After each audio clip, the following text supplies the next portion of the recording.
We'll guide you through how to make a furnace in Minecraft. If you find this useful, then please consider subscribing and liking the video.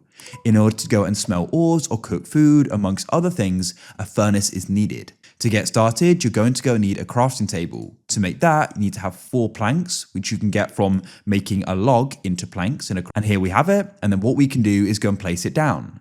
Now, what you need to do is go and get 8 pieces of cobblestone. To go and get cobblestone, you get this from breaking stone. Stone goes and looks like this, just at the bottom there, and you need to go and break it with a pickaxe, which you can go and craft in a crafting table. After you've got the cobblestone, you need to come into the full-size crafting table and place it in the outer pieces here, just like so.